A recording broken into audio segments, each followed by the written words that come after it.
الحمد لله نحمده ونستعينه ونؤمن به ونتوكل عليه ونعوذ بالله من شرور أنفسنا ومن سيئات أعمالنا من يهده الله فلا مضل له ومن يضلل فلا هادي له وأشهد أن لا إله إلا الله وأشهد أن محمدا عبده ورسوله أرسله بالهدى ودين الحق ليظهره على الدين كله وكفى بالله شهيدا اللهم صل على محمد وعلى آل محمد كما صليت على إبراهيم وعلى آل إبراهيم وبارك على محمد وعلى آل محمد كما باركت على إبراهيم وعلى آل إبراهيم إنك حميد مجيد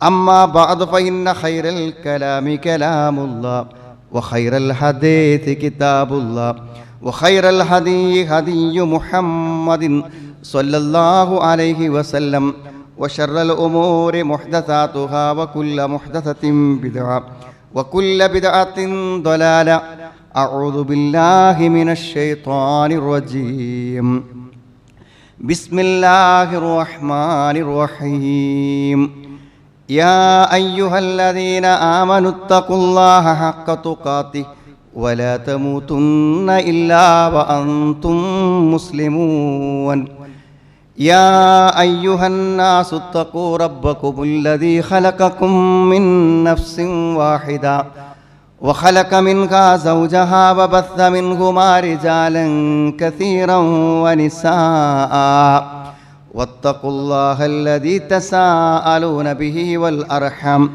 إن الله كان عليكم رقيبا يا أيها الذين آمنوا اتقوا الله وقولوا قولا سديدا يصلح لكم أعمالكم ويغفر لكم ذنوبكم ومن يطع الله ورسوله فقد فاز فوزا عظيما يا يحيى خذ الكتاب بقوة وآتيناه الحكم صبيا സ്നേഹമുള്ള സഹോദരി സഹോദരന്മാരെ, സത്യവിശ്വാസികളെ, സത്യവിശ്വാസിനികളെ, ജീവിതത്തിൻ്റെ എല്ലാ രംഗങ്ങളിലും അള്ളാഹുവിനെ സൂക്ഷിച്ചുകൊണ്ട് ജീവിക്കണമെന്നും എന്നെയും നിങ്ങളെയും ഞാൻ ഓർമ്മപ്പെടുത്തുകയാണ്.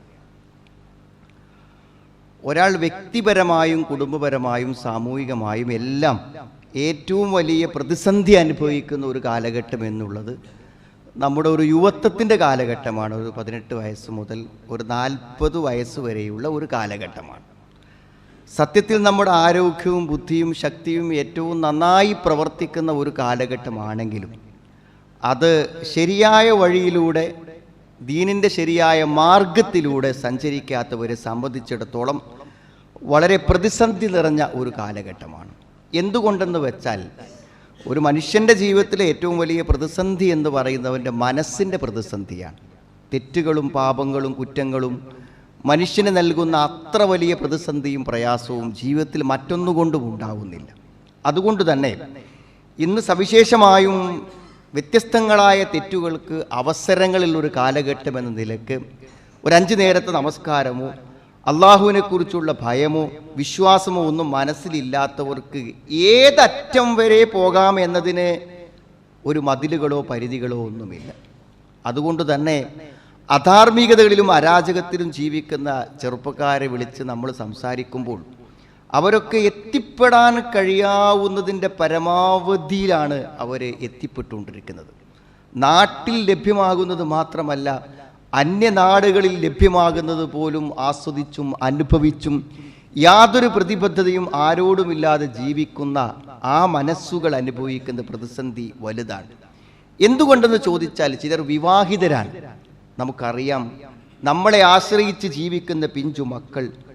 ഒരു പെൺകുട്ടി ഇയാളെ മാത്രം ആശ്രയിച്ചുകൊണ്ട് ഒരു ജീവിതം പ്രതീക്ഷിച്ചുകൊണ്ട് മോഹിച്ചുകൊണ്ട് കടന്നു വന്ന ഒരു പെൺകുട്ടി, അവൾക്കൊരു ജീവിതം നൽകാതെ, തന്നിൽ നിന്ന് ജനിച്ചു വളർന്ന മക്കൾക്കൊരു പിതാവിൻ്റെ വാത്സല്യം നൽകാതെ, യാതൊരു ഉത്തരവാദിത്വവുമില്ലാതെ ജീവിക്കുമ്പോൾ അയാൾ ചില തെറ്റുകളൊക്കെ ആസ്വദിക്കുന്നുണ്ടെങ്കിലും അനുഭവിക്കുന്നുണ്ടെങ്കിലും ഇതൊന്നും നിർവഹിക്കാതെ ജീവിക്കുന്നതിലുള്ള മാനസിക സംഘർഷം എന്ന് പറയുന്നത് അത് വാക്കുകളെ കൊണ്ട് പറയാൻ പറ്റാത്തതാണ്. അതുപോലെ തന്നെ നമുക്കറിയാം, ഒരു ജീവിത കാലഘട്ടങ്ങളിൽ അശക്തരായി അല്ലെങ്കിൽ കുട്ടികളായി ജീവിക്കുന്ന സമയത്ത് തങ്ങളുടെ ഊർജവും ജീവിതവും എല്ലാം മക്കൾക്ക് കൊടുത്തിട്ട് അവരിൽ പ്രതീക്ഷ വരുന്നൊരു സമയമാണ് യുവത്വം എന്ന് പറഞ്ഞത്. അപ്പം ആ സമയത്ത് മാതാപിതാക്കൾ ജീവിച്ചിരിക്കുമ്പോൾ അവർക്ക് വഴിവിട്ട ഈ ജീവിതവും ഉത്തരവാദിത്തമില്ലാത്ത ഈ ജീവിതമൊക്കെ കാണുമ്പോൾ എന്തുമാത്രം മനോവേദന അവരനുഭവിക്കുമെന്നാണ്. ഒരു ഉമ്മ പറയുന്നത്, വളരെ മോശമായ ഒരു സാഹചര്യത്തിലേക്ക് മകൻ എത്തിപ്പെട്ടപ്പോൾ തൽക്കാലം അവർ അങ്ങനെ ഒരു മെമ്പറെ വീട്ടിൽ നിന്ന് അങ്ങോട്ട് വെട്ടി. പക്ഷെ അവനൊരു മാനസാന്തരം സംഭവിച്ച് തിരിച്ചു വരണമെന്ന് ആഗ്രഹിക്കുമ്പോൾ അവന് കൂടെ നിൽക്കാൻ വീട്ടുകാർ വേണം. അപ്പോൾ അവൻ്റെ സ്വന്തം ഉമ്മയോട് അവസാന നിമിഷവും വേറിട്ട് പോകാതെ ബന്ധം നിലനിർത്തുന്ന ഉമ്മ എന്ന് പറഞ്ഞാൽ, ജ്യേഷ്ഠന്മാരോ വാപ്പ എല്ലാവരും ഒഴിവാക്കിയാലും മകനെ പേര് വെട്ടിക്കളയാത്തവളാണ് ഉമ്മ എന്ന് പറഞ്ഞാൽ. അപ്പോൾ ഉമ്മയും പറഞ്ഞു, അവനെ ഞങ്ങൾ ഒഴിവാക്കിയതാണ്, ഇനി അവൻ്റെ കാര്യം പറഞ്ഞാരും ഇങ്ങോട്ടേക്ക് വരണ്ടാന്ന്. അവനൊന്ന് മാറാൻ വേണ്ടിയാണ്, അവന് നല്ലവനാവാനാണ് നിങ്ങളുടെ ഒരു ചെറിയ പിന്തുണ. അവനിൽ അങ്ങനെ ഒരു പ്രതീക്ഷയെ ഞങ്ങൾക്കില്ലെന്നാണ് മാതാപിതാക്കൾ പറയുന്നത്. അപ്പോൾ എത്രയെത്ര രക്ഷിതാക്കൾ ഈ യുവത്വത്തിൽ എത്തി നിൽക്കുന്ന, വഴിതെറ്റിപ്പോകുന്ന ഈ ആളുകളെ കുറിച്ച് ആലോചിച്ച് വേദനിച്ചും വിഷമിച്ച് കഴിയുന്നുണ്ടായിരിക്കും. അതുകൊണ്ടാണ് പറഞ്ഞത്, കുടുംബത്തിലെ ഏറ്റവും പ്രതിസന്ധി ആ വ്യക്തിക്കുള്ള ഏറ്റവും വലിയ പ്രതിസന്ധി. ഇനി നാട്ടിലത്തെ കാര്യം പറയണോ സുഹൃത്തുക്കളെ? നല്ല ആരോഗ്യവും നന്മയ്ക്ക് വേണ്ടി ഉപയോഗിക്കേണ്ട നല്ല സമയവും ആരോഗ്യമൊക്കെ ഇവിടെ അരാജകത്വങ്ങളും തിന്മകളും ഉണ്ടാക്കാൻ വേണ്ടി ഗ്യാങ്ങുകളായി 8ഉം 10ഉം ആളുകളുടെ കൂട്ടങ്ങളായി ഓവുപാലത്തിലും അതേപോലെ തന്നെ ക്ലബ്ബുകളിലും അതേപോലെ തന്നെ സ്ഥലങ്ങളിലൊക്കെ ഒരുമിച്ച് കൂടി വാഹനമെടുത്ത് ബൈക്കെടുത്ത് ലോകമൊട്ടുക്കും ടൂറും പരിപാടികളും മദ്യവും ഒക്കെ ആയിട്ട് കഴിഞ്ഞുകൂടുന്ന ഒരു ചെറുപ്പക്കാരെ സത്യത്തിൽ നാടിന് എത്രമാത്രം ഭീഷണിയാണെന്ന് നമ്മൾ ആലോചിക്കണം. എന്തിനേറെ സുഹൃത്തുക്കളെ, നല്ല ഒരു ലക്ഷ്യത്തോടുകൂടെ എന്തെങ്കിലും ഒരു ജോലി ചെയ്യാൻ, എന്തെങ്കിലും ഒരു സേവനം ചെയ്യാൻ, അല്ലെങ്കിൽ ഭക്ഷണത്തിനുള്ള വക സമ്പാദിക്കുന്ന ഒരു തൊഴിലെടുക്കാൻ പോലും സന്നദ്ധമല്ലാത്തൊരു തലമുറ വളർന്നു വന്നാൽ നാടെന്താകുമെന്ന് ചിന്തിച്ചാൽ നമുക്കറിയാം. അതുകൊണ്ട് തന്നെ നമ്മളെല്ലാവരും നമ്മുടെ എല്ലാവരുടെയും ബന്ധങ്ങളിലും കുടുംബങ്ങളിലും സുഹൃവലയങ്ങളിലും എല്ലാം ഈ പ്രായത്തിലുള്ള ആളുകളുണ്ട്. അവരെ മതപരമായി മാറ്റിക്കൊണ്ടുവരുന്നതിനെ കുറിച്ചുള്ള ചിന്ത നമുക്ക് ആവശ്യമാണ്. ഞാൻ ഓതിയല്ലോ, യാ യഹ്യാ ഖുദിൽ കിതാബ ബിഖുവ വആതൈനാഹുൽ ഹുക്മ സബിയ്യാ. സക്കരിയ നബി അലൈഹിസ്സലാമിന് പ്രാർത്ഥിച്ചു കിട്ടിയ മോനാണ് യഹ്യ.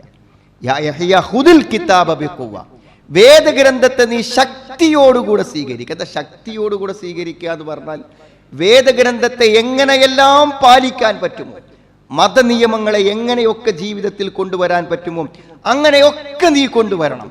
വആതൈനാഹുൽ ഹുക്മ സബിയ്യ, ഈ അറിവിനെ, വിജ്ഞാനത്തെ, പ്രവാചകത്വത്തെ ചെറുപ്പത്തിൽ തന്നെ അദ്ദേഹത്തിന് കൊടുത്തു എന്നാണ്. അപ്പൊ ചെറുപ്രായത്തിൽ പ്രവാചകത്വം നൽകി, അറിവ് നൽകി, വേദഗ്രന്ഥം പാലിക്കാൻ വേണ്ടി യഹ്യാ നബി അലൈഹിസ്സലാമിനോട് പറയുമ്പോൾ ആ പ്രായത്തിനും സമയത്തിനും പറ്റും സമ്പൂർണമായ ഒരു വിശ്വാസിയായി, ഒരു നല്ല മനുഷ്യനായി ജീവിക്കാൻ, നമ്മളിൽ മാറ്റമുണ്ടാക്കാൻ പറ്റുന്ന ഒരു കാലമാണത്. ഇന്നഹും ഫിത്തിയത്തുൻ ആമനൂ ബി റബ്ബിഹിം, ഒരു കൂട്ടം ആളുകൾ അവർ അള്ളാഹുവിൽ വിശ്വസിച്ചു, തൗഹീദിന് വേണ്ടി പോരാടി, രാജാവിനോട് ഏറ്റുമുട്ടി നാടുവിടേണ്ടി വന്നു എന്നൊക്കെ പറഞ്ഞ പോരെ അഹ്ലു കഹ്ഫിനെ കുറിച്ചിട്ട്, ഗുഹാവാസികളെ കുറിച്ച്.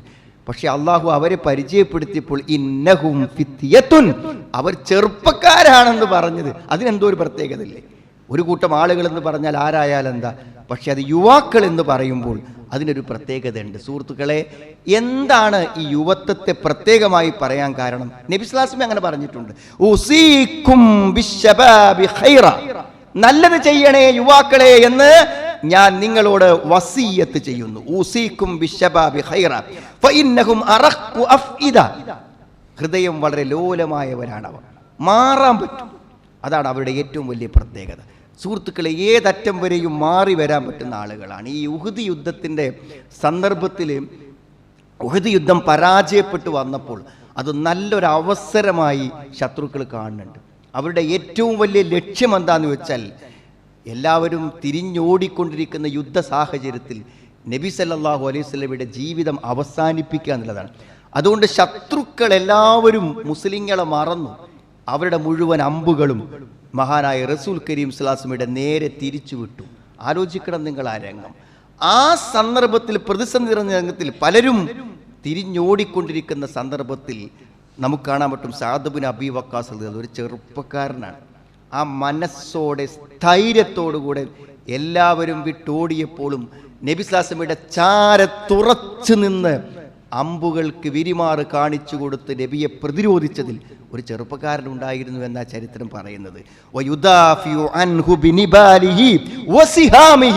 തൻ്റെ അമ്പുകളെ കൊണ്ടും കുന്തങ്ങളെ കൊണ്ടും നബി സ്വല്ലല്ലാഹു അലൈഹി വസല്ലമയെ പ്രതിരോധിച്ച് നിന്നുകൊണ്ടിരുന്ന.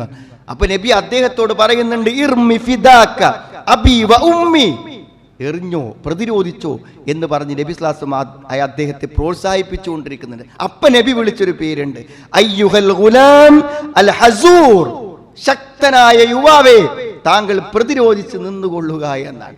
സുഹൃത്തുക്കളെ, പ്രതിസന്ധികളുണ്ട് നമ്മുടെ നാട്ടിൽ, ഇഷ്ടം പോലെ പ്രതിസന്ധിയുണ്ട്. അസ്തിത്വത്തിന്റെ പ്രതിസന്ധിയുണ്ട്, നിലനിൽപ്പിന്റെ പ്രതിസന്ധിയുണ്ട്. സ്വതന്ത്രവാദവും മതനിഷേധവും മതനിരാസവും വളരെ ശക്തമായി പ്രചാരണ മാധ്യമങ്ങൾ ഉപയോഗിച്ച് പ്രചരിപ്പിക്കപ്പെടുന്നുണ്ട്. അതിനോട് ആശയപരമായി ഏറ്റുമുട്ടേണ്ടതുണ്ട്. അതേപോലെ തന്നെ വഴിതെറ്റിപ്പോകുന്ന ജനതയെ തിരിച്ചു കൊണ്ടുവരേണ്ടതുണ്ട്. നല്ല മാതൃകാപരമായ ഒരു സമൂഹത്തിനെ സൃഷ്ടിച്ചെടുക്കേണ്ടതുണ്ട്. ഇതിലൊക്കെ ഉറച്ചു നിൽക്കാനും വിരിമാറ് കാണിച്ചു നിൽക്കാനും മാനസിക ശക്തിയോടെ നിലനിൽക്കാനും പറ്റുന്നവർ നമ്മുടെ വീടുകളിൽ നമ്മളോടൊപ്പമുള്ള ചെറുപ്പക്കാരാണ്. പക്ഷേ രാവിലെ കുട്ടികൾ ഉണർന്ന് നേരത്തെ എഴുന്നേറ്റ് വരുന്നു, അതേപോലെ വീട്ടിലെ മുതിർന്നവരൊക്കെ ഉണരുന്നു, യുവാക്കൾ കിടന്നുറങ്ങുന്നു 11 മണി വരെ 12 മണി വരെ. എല്ലാവരെ കുറിച്ചും അല്ല പറയണത് സുഹൃത്തുക്കളെ. അങ്ങനെ ഉറങ്ങിത്തീർക്കുന്ന യുവതയെ ഉണർത്തിക്കൊണ്ടുവരാൻ ചിലതൊക്കെ നമ്മൾ ചെയ്യേണ്ടതുണ്ട് എന്നാണ്. എന്താണ് ഈ യുവത്വത്തെ പറയാൻ കാരണം എന്നൊരു പക്ഷേ സംശയിച്ചേക്കും. എന്തായാലും നഷ്ടബോധം ഉണ്ടാവുമല്ലോ മനുഷ്യന്. ഇപ്പം നമ്മൾക്കൊക്കെ ഒരു വയസ്സ് ആകും, അതേപോലെ അസുഖങ്ങളൊക്കെ വരും. അപ്പം എന്തായാലും നമ്മൾ ചിന്തിക്കും, ആ നല്ലൊരു കാലം ഉണ്ടായിരുന്നല്ലോ, വിചാരിച്ചോടത്ത് കോടാനും ചാടാനൊക്കെ പറ്റിയൊരു അന്ന് എന്തിപ്പോൾ ഞാൻ ചെയ്തത്, ഇത് ചിന്തിക്കാത്ത ഒരു മനുഷ്യനുണ്ടാവില്ല. അതുകൊണ്ടാണ് നബി സ്വല്ലല്ലാഹു അലൈഹി വസല്ലം പറഞ്ഞത്, യഗ്തനിം ഖംസൻ ഖബ്ല ഖംസ്, 5 എണ്ണം വരും, അത് വന്നാൽ എല്ലാവരും ചിന്തിക്കും. അതിനു മുമ്പ് ആ 5 എണ്ണത്തെക്കുറിച്ചൊന്ന് ചിന്തിച്ചോ. ശബാബക ഖബ്ല ഹറമിക, നിന്റെ യുവത്വത്തെക്കുറിച്ച് നീ ചിന്തിക്കണം. സുഹൃത്തുക്കളെ, ചെയ്യാൻ ഒട്ടേറെ പറ്റും. ഷേഖുൽ ഇസ്ലാം ഇബ്നു തൈമിയ്യ രചിച്ച ഗ്രന്ഥങ്ങളെ കൊണ്ട് വേണമെങ്കിൽ നൈൽ നദിക്ക് കുറുകെ ഒരു പാലമുണ്ടാക്കാമെന്നാണ്. എത്ര വിശാലമായൊരു നദിക്ക് കുറുകെ ഒരു പാലമുണ്ടാക്കാൻ മറ്റ് ഗ്രന്ഥം വളരെ കുറഞ്ഞ കാലങ്ങളിൽ ജീവിച്ച ഷേഖുൽ ഇസ്ലാം ഇബ്നു തൈമിയ്യക്ക് എഴുതാൻ പറ്റിയിട്ടുണ്ടെങ്കിൽ ഒരായുഷ്കാലത്തെ എന്തൊക്കെ മനുഷ്യന് ചെയ്യാൻ പറ്റും. അത്രയും സജീവമായ ഒരു കാലഘട്ടത്തെ ഒന്നിനും പറ്റാതെ എവിടെയെങ്കിലുമൊക്കെ ടെറഫ് കളിച്ച് അല്ലെങ്കിൽ വേറെ എന്തെങ്കിലുമൊക്കെ പരിപാടി, ഒരു 100 സ്ഥലത്തേക്ക് ടൂറ് പോയി രാത്രി ഉറങ്ങാതെ പകൽ മുഴുവൻ കിടന്നുറങ്ങി തീർക്കുന്നവരെ കാണുമ്പോൾ നമുക്കൊരു വേദന തോന്നണം. അവനോട് നമ്മൾ പറയാനും അവനെ വിളിച്ചുണർത്താനും അവനെ പള്ളിയിലേക്ക് വിളിക്കാനും അവനെ ദീനിലേക്ക് വിളിക്കാനും ബോധ്യപ്പെടുത്താനുള്ള ബാധ്യത നമുക്കില്ലേ എന്നാണ്. വസിഹത്തക്ക കബുല സഖമിക്ക, രോഗം വരും സുഹൃത്തുക്കളെ, രോഗം വരും. പ്രായമാകുമ്പോൾ അവശതകൾ വരും, നടക്കുമ്പോൾ കിതക്കും, സന്ധികളിൽ വേദന തുടങ്ങും, പ്രയാസം വരും. അതിനു മുമ്പ് ആ ആരോഗ്യമുള്ളൊരു സമയമില്ലേ. ആരെങ്കിലുമൊക്കെ വലിയ ദയനീയാവസ്ഥ പറയുമ്പോൾ കൊടുക്കാൻ വല്ലാതെ ആഗ്രഹം ഉണ്ടാവും. പക്ഷെ കൊടുക്കാൻ കയ്യിലുണ്ടായപ്പോൾ കൊടുക്കാത്തവൻ കയ്യിലില്ലാത്തപ്പോൾ അവൻ വഗിനാക ഖബ്ല ഫഖ്രിക, ദാരിദ്ര്യത്തിന് മുമ്പ് നിന്റെ ഐശ്വര്യത്തെ നീ ഉപയോഗപ്പെടുത്തണം. വഫറാഗക ഖബ്ല ശുഗ്ലിക, എന്തെങ്കിലുമൊക്കെ തിരക്ക് വരും മുമ്പ് കിട്ടിയ ഒഴിവ് സമയത്തെ ഉപയോഗപ്പെടുത്തണം. വഹയാതക ഖബ്ല മൗതിക, മരണം വരുന്നതിന് മുമ്പ് മരിക്കാൻ വേണ്ട കാര്യങ്ങൾ തയ്യാറാക്കാൻ, ജീവിച്ചു കിട്ടുന്ന ജീവന്റെ ഹൃദയം തുടിച്ചു നിൽക്കുന്ന സ്പന്ദിക്കുന്ന സമയത്ത് ഹൃദയം നിലക്കുന്ന നാളേക്ക് വേണ്ടി എന്തെങ്കിലും ചെയ്തു വെക്കണമെന്നാണ് നബി സല്ലല്ലാഹു അലൈഹി വസല്ലം നമ്മൾ ഉപദേശിക്കുന്നത്. അതിലൊന്ന് യുവത്വമാണ്, എന്തെങ്കിലുമൊക്കെ ചെയ്യാൻ കഴിയുമെന്നാണ്. വിശുദ്ധ ഖുർആൻ പറയുന്ന ഒരു വാചകമുണ്ട്, നമുക്ക് എല്ലാവർക്കും അറിയാം. ഫത്വാല അലൈഹിമുൽ അമദ് ഫകസത് ഖുലൂബുഹും വകതീറും മിൻഹും ഫാസിഖൂൻ, അവർക്ക് കാലം നീണ്ടുപോയി, അവരുടെ ഹൃദയങ്ങൾ കടുത്തുപോയി, അവരിലധികം ആളുകളും അധർമ്മകാരികളായി എന്നാണ്. ഈ ആയത്തിനെ തെളിവ് പിടിച്ചുകൊണ്ട് പണ്ഡിതന്മാർ പറയുന്നത് കേൾക്കാം, മാറാൻ യുവാക്കൾക്കേ പറ്റുള്ളൂ. കുറേ തോന്നിയാസങ്ങളൊക്കെ അങ്ങനെ ചെയ്ത് അത് 80-90 വയസ്സായ പിന്നെ അയാളെ കൊണ്ട് മാറാൻ പറ്റില്ല എന്നാണ്. മാറാൻ പറ്റുന്ന കാലം യുവത്വമാണ്. ഫത്വാല അലൈഹിമുൽ അമദ്, കാലം നീണ്ടുപോയി. തോന്നിയാസങ്ങൾ ചെയ്ത്, തമ്മാടിത്തങ്ങൾ ചെയ്ത്, അശ്ലീലങ്ങൾ കണ്ട്, വേണ്ടാവൃത്തികൾ ചെയ്ത്, ലഹരി ഉപയോഗിച്ച് കുറേ കാലം മുന്നോട്ട് പോയി. ഇനി തിരിച്ചു വരാൻ ഫക്കസത്ത് കുലൂബും, അപ്പൊ ഹൃദയം കടുത്തു പോകും. മാറാൻ വിചാരിച്ചാലും ഹൃദയം വഴങ്ങി കിട്ടൂല. തോന്നിയാസങ്ങൾക്ക് കാലപ്പഴക്കം ഉണ്ടായിക്കഴിഞ്ഞാലേ പിന്നെ മാറാൻ വിചാരിച്ചാൽ മനസ്സ് വഴങ്ങി കിട്ടൂല. ഹൃദയങ്ങൾ കടുത്തുപോയി. അവരിൽ ഭൂരിപക്ഷം ആളുകളും തെമ്മാടികളായി പോയി എന്നാണ്. കാലം നീണ്ടുപോകുമ്പോൾ പിന്നെ തിരിച്ചു വരാൻ ബുദ്ധിമുട്ടേ. കാരണം അതുകൊണ്ട് എന്തെങ്കിലുമൊക്കെ സുഹൃത്തുക്കളെ തകരാറുണ്ടെങ്കിൽ അതൊക്കെ ഇപ്പം എഡിറ്റ് ചെയ്യണം, ഇപ്പം തിരുത്തണം, ഇപ്പം ശരിയാക്കണം. ഇപ്പം അതിന് നമ്മുടെ ഹൃദയം തയ്യാറായി കിട്ടും. അങ്ങനെ മാറിയാൽ ആ തിന്മകളെ മുഴുവനും നമുക്ക് ഒഴിവാക്കി കളയാൻ പറ്റും. ആലോചിച്ച് നിങ്ങൾ, പടച്ചോൻ എത്ര കാരുണ്യത്തോടെയാണ് പറയണത്. നിങ്ങൾ ഏതെങ്കിലും ഒരു മനുഷ്യൻ്റെ മനസ്സിൽ ചെറിയൊരു മാറ്റത്തിന് അവൻ തയ്യാറാണെങ്കിൽ അതിൻ്റെ ഇരട്ടി മാറ്റത്തോടുകൂടെ അള്ളാഹു അവനെ സ്വീകരിക്കുന്നതാണ്. വമൻ തഖറബ ഇലൈഹി ശിബ്റൻ തഖറബ്തു ഇലൈഹി ദിറാഅ. ഒരു ചാണ് നന്നായി വരണം, പടച്ചോനത്തേക്ക് ഒരു ചാണ് ഞാൻ നന്നായി ചെല്ലട്ടെ എന്ന് ഒരുത്തൻ വിചാരിച്ചാൽ പടച്ചോൻ ഒരു മുഴം വരുന്നതാണ്. അതായത് വിചാരിക്കുമ്പോഴേക്കിന് അവനെ സ്വീകരിച്ച് നന്മയിലേക്ക് കൊണ്ടുവരാൻ അള്ളാഹു തയ്യാറാവുന്നതാണ്. തീർന്നില്ല സുഹൃത്തുക്കളെ. വമൻ തഖറബ ഇലൈഹി ദിറാഅൻ തഖറബ്തു ഇലൈഹി ബാഅൻ എന്നാണ്. ഒരു ചാണ് ഒരു എന്നിലേക്ക് അടുക്കാൻ ശ്രമിക്കുമ്പോൾ അവനിലേക്ക് ഞാനൊരു മുഴം ഞാൻ അവനിലേക്ക് ഓടി വരുമെന്നാണ്. ഇദാ അഖ്ബല ഇലയ്യ യംശി, അവൻ നടന്നുകൊണ്ടാണ് വരുന്നതെങ്കിൽ അഖ്ബൽതു ഇലൈഹി ഉഹർവിലു, ഞാൻ ഓടിക്കൊണ്ട് അവൻ്റെ അടുക്കിലേക്ക് വരുന്നു. എന്തെൻ്റെ അർത്ഥം?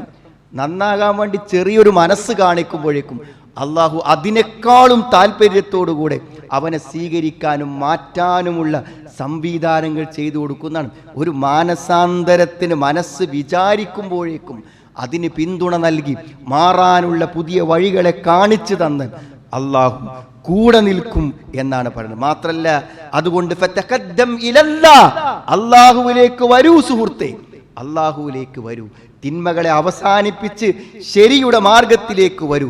യഫ്തഹില്ലാഹു ലക അബ്വാബ റഹ്മതിഹി, അള്ളാഹു അവൻ്റെ കാരുണ്യത്തിൻ്റെ കവാടങ്ങൾ നിനക്ക് തുറന്നു തരും. മനസ്സു മാറി ഇനിയൊന്നും ഇങ്ങനെ ആയാ പോരാ, ഞാനൊക്കെ ഒന്നിട്ട് മാറിയാലോ എന്ന് ചിന്തിച്ചാൽ അള്ളാഹു കാരുണ്യത്തിൻ്റെ കവാടങ്ങൾ തുറക്കും.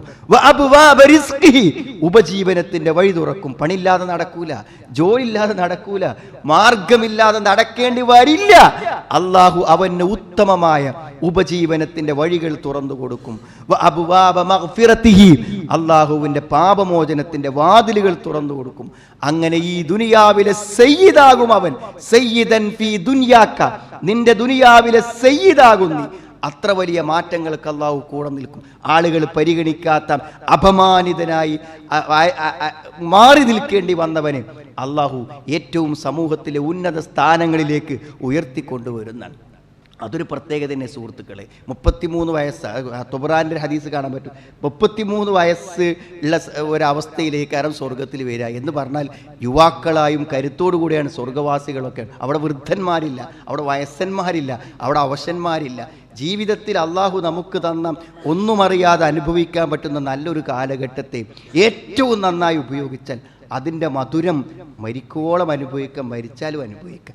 ഞാൻ എനിക്ക് ആരോഗ്യമുള്ള സമയത്ത് ഞാൻ അതിനെ പരമാവധി ഉപയോഗിച്ചിട്ടുണ്ട് എന്നൊരു നടക്കാൻ വയ്യാതെ വീട്ടു കോലായിലിരിക്കുമ്പോൾ, അല്ലെങ്കിൽ സുഹൃത്തുക്കൾ വന്ന് അങ്ങാടിക്ക് പോകണം എന്ന് ആഗ്രഹിച്ച് പോകാതിരിക്കുമ്പോൾ നമ്മളിങ്ങനെ ആലോചിക്കും, ഇപ്പം എനിക്ക് പ്രശ്നമില്ല, കാരണം നടക്കാൻ പറ്റുന്ന സമയത്തു ഞാൻ നടന്നിട്ടുണ്ട് എന്ന് പറയാൻ കഴിയുന്നവന് മാത്രമേ ആ വാർദ്ധക്യത്തെ ആസ്വദിക്കാൻ പറ്റുള്ളൂ, ആ മരണത്തെ അനുഭവിക്കാൻ പറ്റുള്ളൂ, പരലോകത്തേക്ക് എത്താൻ പറ്റുള്ളൂ. അതുകൊണ്ട് സുഹൃത്തുക്കളെ, നഷ്ടപ്പെട്ടു പോയിട്ടില്ലാത്ത ഇപ്പോൾ നിലനിൽക്കുന്ന യുവത്വത്തെ നമ്മൾ എന്ത് ചെയ്യണം?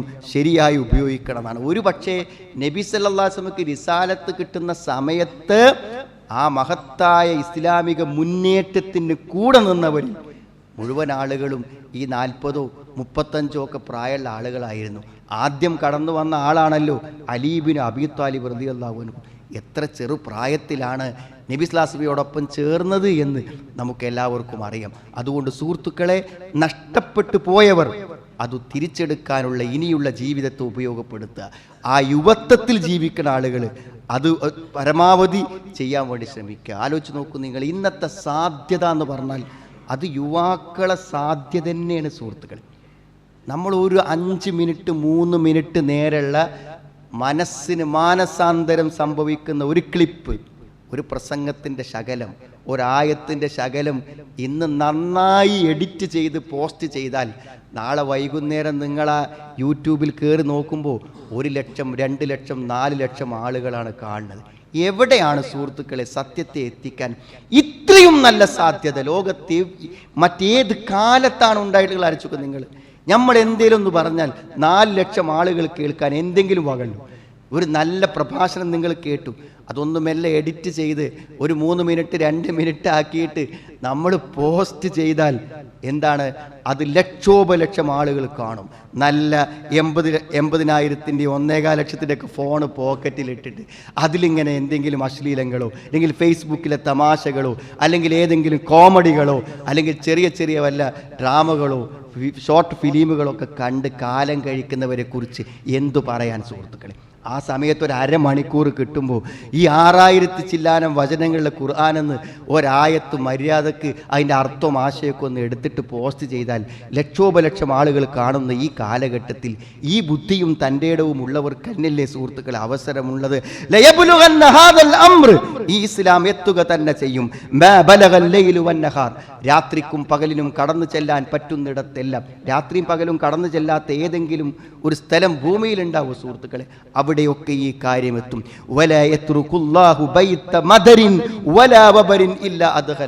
ഒരു വീടും അള്ളാഹു ഉപേക്ഷിക്കൂല. അവിടെ എത്തിയിരിക്കുന്ന സത്യത്തിലെത്തിയില്ലേ സുഹൃത്തുക്കളെ? ഇസ്ലാം എത്താത്തരും ആൻഡ്രോയിഡ് ഫോണില്ലാത്ത ഏതെങ്കിലും വീടുണ്ടോ ലോകത്ത്? ഇല്ല. അവിടെയെല്ലാം എത്തുന്നുണ്ടിത്, അവൻ്റെ ഫോണിലുണ്ട്, തുറന്നു നോക്കാത്തുള്ളൂ. റസൂലുള്ളാഹി സ്വല്ലല്ലാഹു അലൈഹി വസല്ലം പറഞ്ഞതൊന്നും ചിലപ്പോൾ അന്നത്തെ ആളുകൾക്ക് എങ്ങനെയായിരിക്കുമെന്ന് അത്ഭുതമുണ്ടായെങ്കിലും ഇന്ന് അത്ഭുതമല്ല. അള്ളാഹുവിന്റെ ദീനെത്താത്ത ഒരു വീടുമില്ല. രാത്രിയും പകലും എത്തുന്നിടത്തെല്ലാം ഇസ്ലാം എത്തും. സുഹൃത്തുക്കളെ, കുറച്ചൊക്കെ ശ്രമിച്ചു നോക്കുന്നുണ്ട്. എന്തിന്? കുറച്ച് വർഗീയത ഉണ്ടാക്കാനും കുറച്ചും ആളുകളിൽ പിന്നെ ദൈവനിഷേധം ഉണ്ടാക്കാനൊക്കെ. പക്ഷേ അതിനെയൊക്കെ ഇരട്ടി ശക്തിയോടുകൂടെയാണ് നമ്മുടെ ബുദ്ധിയുള്ള ചെറുപ്പക്കാർ തിരിച്ചടിക്കുന്നത്. ഒരു പക്ഷേ സത്യത്തിൻ്റെയും തെളിവിൻ്റെയും മുന്നിൽ വലിയ പ്രതാപവും മഹത്വവും അംഗീകാരവും പിന്തുണയും രാഷ്ട്രീയ ശക്തിയും പിന്തുണയും പണമൊക്കെ ഉണ്ടായിട്ടും സത്യത്തിൻ്റെ മുന്നിൽ പതറിപ്പോകുന്നുണ്ട് പലരും. അതിന് കരുത്തുള്ളവർ ഉണർന്നു വരണം, അതിന് അവസരങ്ങൾ ഉണ്ടാക്കണം. നമ്മുടെ തൊഴിലിനും ജോലിക്കും കുടുംബത്തിനും അപ്പുറം കുറച്ചു സമയം ദീനിനു വേണ്ടി ഉപയോഗിക്കേണ്ട ഒരു സന്ദർഭമാണെന്നല്ലേ ഈ ഹദീസ് നമ്മളെ പഠിപ്പിക്കുന്നത്. എല്ലായിടത്തും ഇസ്ലാം എത്തുന്ന, ഇസ്ലാമിന് പ്രതാപം ലഭിക്കുന്ന ഒരു കാലമുണ്ടെന്ന് ഇമാം അഹ്മദിൻ്റെ ഈ ഹദീസിൽ കാണാൻ പറ്റും. അതുകൊണ്ട് സുഹൃത്തുക്കളെ, പ്രവർത്തിക്കുന്നവർക്കൊന്നും സങ്കടപ്പെടാനില്ല. മൻ അമില സ്വാലിഹം മിൻ ദക്കരിൻ ഔ ഉൻസ, ആണാകട്ടെ പെണ്ണാകട്ടെ എന്തെങ്കിലും ഒരു നല്ല കാര്യം ചെയ്തിട്ടുണ്ടെങ്കിൽ, വഹുവ മുഅ്മിനുൻ, ഈമാനോടുകൂടെ തൗഹീദോടുകൂടെ എന്തെങ്കിലും ചെയ്തിട്ടുണ്ടെങ്കിൽ, ഫലനുഹിയന്നഹു ഹയാത്തൻ ത്വയ്യിബ, നല്ലൊരു ജീവിതം അവരെ നാം ജീവിപ്പിക്കും. വലനജ്സിയന്നഹും അജ്റഹും ബിഅഹ്സനി മാ കാനൂ യഅമലൂൻ, അവർ പ്രവർത്തിച്ചതിന് ഏറ്റവും നല്ല പ്രതിഫലം നൽകുകയും ചെയ്യും. അതുകൊണ്ട് സുഹൃത്തുക്കളെ, നല്ല കൂട്ടുകെട്ടുകളുടെ ഭാഗമാകുക, നല്ല കൂട്ടുകെട്ടുകളുടെ ഭാഗമാകുക. എന്നിട്ട് നല്ല കാര്യങ്ങൾ ചിന്തിക്കുക, നല്ലത് ആസൂത്രണം ചെയ്യുക. എന്നിട്ട് ആ നന്മക്ക് പ്രചാരണം കിട്ടാൻ നമ്മുടെ ബുദ്ധിയും നമ്മുടെ അറിവും വിനിയോഗിക്കുക. അങ്ങനെയുള്ള ഒരു പുതിയ യുവതയെ സൃഷ്ടിച്ചെടുക്കുക എന്നുള്ളത് സാമൂഹികമായി നമ്മുടെ കടമയാണ്. അവരാണ് ഈ നന്മയിലെ മുന്നിൽ നടക്കേണ്ടവർ. ദീനിൻ്റെ കാര്യങ്ങളെ എത്തിച്ചു കൊടുക്കുവാനും ദീനിൻ്റെ പ്രചാരണത്തിനും പ്രബോധനത്തിനും നമ്മുടെ ഓരോരുത്തരുടെയും കഴിവുകളെ വിനിയോഗിക്കുവാനും അല്ലാഹു നമുക്കെല്ലാവർക്കും തൗഫീക്ക് പ്രദാനം ചെയ്യണം. അൽഹംദുലില്ലാ ഹംദൻ കസീറൻ ത്വയ്യിബൻ ബാറകം ഫീഹി വസല്ലല്ലാഹു അലാ മുഹമ്മദിൻ വഅലാ ആലിഹി വഅസ്ഹാബിഹി അജ്മഈൻ. ഒരിക്കൽ കൂടെ അള്ളാഹുവിനെ സൂക്ഷിച്ച് ജീവിക്കണമെന്നും എന്നെയും നിങ്ങളെയും ഞാൻ ഓർമ്മപ്പെടുത്തുകയാണ്. സഹോദരങ്ങളെ, ഏതെങ്കിലും ഒരാൾ എന്തെങ്കിലും ഒരു പുതിയ തിന്മക്ക് തുടക്കം കുറിച്ചിട്ടുണ്ടെങ്കിൽ അതിന് പ്രേരണ നൽകുന്ന ഒരു വാക്ക് അവൻ്റെ സുഹൃത്തിൽ നിന്ന് ഉണ്ടായിട്ടുണ്ടായിരിക്കും. അതുകൊണ്ട് ഒരു കാരണവശാലും തിന്മയുടെ ലോകത്ത് ജീവിക്കുന്ന ഒരു സുഹൃത്തിൻ്റെ കൂടെ നല്ലവനായി എനിക്ക് ജീവിക്കാം എന്ന ഏതെങ്കിലും സുഹൃത്തുക്കൾ വിചാരിക്കുന്നത് തികച്ചും തെറ്റായ വിചാരമാണ്. അർറജുലു അലാ ദീനി ഖലീലിഹി, ഒരാൾ അവൻ്റെ സുഹൃത്തിൻ്റെ മതത്തിലാണ്. നമ്മുടെ സുഹൃത്ത് ഒരു നിരീശ്വരവാദിയാണോ, നമ്മളൊരു ഈശ്വര നിഷേധിയായി മാറും. അവനൊരു ലഹരിയുടെ ആളാണോ, നമ്മൾ എത്ര ശ്രദ്ധിച്ചു കൂടെ ജീവിച്ചാലും എന്നെങ്കിലും ഒരു നാൾ നാം ആ ലഹരിയിലേക്ക് ഇറങ്ങും. അവൻ അശ്ലീലങ്ങളുടെ സഹചാരിയാണോ എങ്കിൽ നമ്മളും ഒരു കാലം അശ്ലീലതകളുടെ സഹചാരിയാകും. ഫൽയൻദുർ അഹ്ദുക്കും മൻ യുഖാലിൽ, അതുകൊണ്ട് ആരോട് കൂട്ടുകൂടണം എന്ന് നിങ്ങൾ ആലോചിച്ചു തന്നെ തീരുമാനിക്കണം. അതുകൊണ്ട് നമ്മുടെ കൂട്ടുകാർ നമ്മളെ എങ്ങോട്ടേക്ക് നയിക്കുന്നു എന്ന് ആത്മപരിശോധന നടത്തണം. എനിക്ക് കരുത്തുണ്ട്, ഞാൻ വിചാരിച്ചതേ ഞാൻ ചെയ്യുള്ളൂ, ഞാനൊന്നും ആ വഴിക്ക് പോവില്ല എന്നൊന്നും ആരും പറയരുത്. നമ്മൾ ആരോടൊപ്പമുണ്ടോ അവനായി തീരും നമ്മൾ എന്നത് വളരെ സത്യമായൊരു കാര്യമാണ്. എല്ലാ തിന്മകൾക്ക് പിന്നിലും ഒരു പ്രചോദനമുണ്ട്, ഒരു സൗഹൃദമുണ്ട്, ഒരു കൂട്ടുകെട്ടുണ്ട്. തിന്മകളൊന്നും മാർജിക്കാനും നന്മയോടൊപ്പം ചേരാനും അള്ളാഹു നമുക്ക് എല്ലാവർക്കും തൗഫീഖ് പ്രദാനം ചെയ്യുമാറാവട്ടെ. അള്ളാഹു ഞങ്ങളിന്ന് വന്നുപോയ തെറ്റുകളെ ഞങ്ങൾക്ക് നീ പുറത്തു മാപ്പാക്കി തരണമേ റഹ്മാനെ. അന്ത്യനാൾ വരെ നിലനിൽക്കുന്ന നിൻ്റെ ഈ ദീൻ സത്യസന്ധമായും ശരിയായും പ്രബോധനം ചെയ്യുവാനും ആളുകൾക്ക് എത്തിച്ചു കൊടുക്കുവാനും അതിൻ്റെ മാറ്റങ്ങളെയും പരിവർത്തനങ്ങളെയും സന്തോഷത്തോടെ കാണുവാനുമുള്ള തൗഫീഖ് ഞങ്ങൾക്ക് നീ പ്രദാനം ചെയ്യണമേ റഹ്മാനെ. ലക്ഷ്യമറിയാതെ വഴിയറിയാതെ ജീവിക്കുന്നവർക്ക് ശരിയുടെ മാർഗം കാണിച്ചു കൊടുക്കാനുള്ള പരിശ്രമങ്ങളിൽ ഭാഗവാക്കാകാനുള്ള ഹൃദയ വിശാലത ഞങ്ങൾക്ക് ഏവർക്കും നീ പ്രദാനം ചെയ്യണമേ റഹ്മാനെ. ധാരാളം ആളുകൾ നമ്മളോടൊക്കെ പ്രാർത്ഥനയ്ക്ക് വേണ്ടി വസിച്ചിട്ടുണ്ട്. ഒരു സുഹൃത്ത്, അദ്ദേഹത്തിൻ്റെ പിതാവ് മരണപ്പെട്ടു. അദ്ദേഹത്തിൻ്റെ ഖബറുകളെ അള്ളാഹു വിശാലമാക്കി കൊടുക്കുമാറാവട്ടെ. എല്ലാ പ്രതിസന്ധികളിൽ നിന്നും പ്രയാസങ്ങളിൽ നിന്നും അള്ളാഹു ഞങ്ങൾ നീ കാത്തുരക്ഷിക്കണം റഹ്മാനെ. ഞങ്ങളുടെ പല സുഹൃത്തുക്കളും ബന്ധുക്കളും രോഗികളായി ആശുപത്രികളിലുണ്ട്, വീടുകളിലുണ്ട്. അവർക്ക് നിരോഗശമനത്തെ പ്രദാനം ചെയ്യണമേ റഹ്മാനെ. അള്ളാഹുവെ നിൻ്റെ ദീനിനെ കൂടുതൽ അറിയാനും പഠിക്കാനുമുള്ള അറിവിനെ ഞങ്ങൾക്ക് നീ വർദ്ധിപ്പിച്ചു തരണമേ റഹ്മാനെ. അല്ലാഹുമ്മ ഗ്ഫിർ മുഅ്മിനീന വൽ മുഅ്മിനാത്ത് റബ്ബന സ്രിഫ് അന്നാ അദാബ ജഹന്നം ഇന്ന അദാബഹാ കാന ഗറാമ ഇന്നഹാ സാഅത് മുസ്തഖറൻ വ മുഖാമ റബ്ബനാ ഹബ് ലനാ മിൻ അസ്വാജിനാ വ ദുർരിയാതിനാ ഖുർറത അഅ്യുൻ വജഅൽനാ ലിൽ മുത്തഖീന ഇമാമ റബ്ബനാ തഖബ്ബൽ മിന്നാ ഇന്നക അൻതസ് സമീഉൽ അലീം വതുബ് അലൈനാ ഇന്നക അൻതത് തവ്വാബുർ റഹീം റബ്ബനാ ആതിനാ ഫിദ് ദുനിയാ ഹസന വഫിൽ ആഖിറതി ഹസനതൻ വഖിനാ അദാബൻ നാർ.